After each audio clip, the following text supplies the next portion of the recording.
When factoring a trinomial of this type, you first want to look through and see if you can factor anything out of all three terms before you get started. That will help your factoring tremendously. So for example, I see here I've got a 6, a 4, and a 16. I notice right away that I can actually factor out a 2 before I even get started. All right, I've got an x squared, a x, and no x, so I can't pull out anything to do with x, but I can pull out a 2. So when I pull out the 2 out front, I am then left with 3x squared plus 2x minus 18. By pulling out a 2, I essentially divide every term by 2, okay? And 6 divided by 2 leaves the 3, 4 divided by 2 leaves the 2, and negative 16 divided by 2 leaves the negative 8. And so now I'm going to factor this. Now don't forget your 2 out front. It doesn't go away. It's going to come along for the ride. But now I'm looking for paired factors of 24, a times c, 3 times 8, that sum to a positive 2. Okay, and actually this is a negative 24. 3 times a negative 8 yields a negative 24. All right. So what jumps out at me is 6, a positive 6, and a negative 4. Why? Because 6 times negative 4 is going to yield a negative 24, but when I add them together, I get a positive 2. So now when I factor this, remember, I'm going to rewrite the problem. In place of this middle term, in place of my 2x, I'm going to now write my two factors. So this is going to be plus 6x minus 4x minus 8. And now I could have put it in the other order. I could have put minus 4x plus 6x. It does not matter.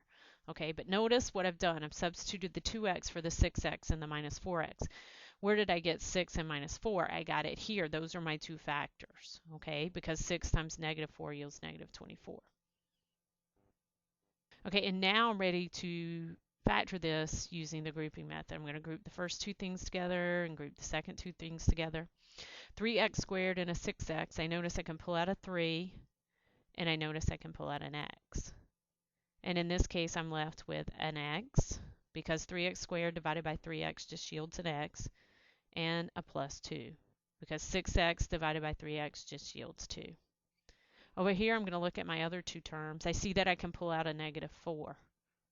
Okay, you might say you can just pull out a 4, but that's going to leave you negative x and negative 2. But I want what's left to look exactly like what's left here. So by pulling out a negative 4, I'm left with x, because negative 4x divided by negative 4 gives me an x, and minus 8 divided by minus 4 is going to yield a positive 2. Okay? And now my factors are just whatever they have in common, which is the x plus 2,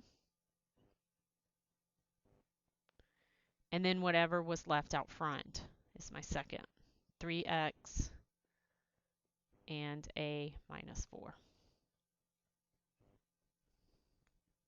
But when I check this, I can fool it. X times 3x gives me my 3x squared.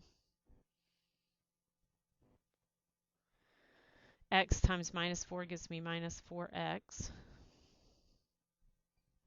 My pen don't seem to be working. 2 times 3 gives me a 6x. And 2 times negative 4 gives me a minus 8.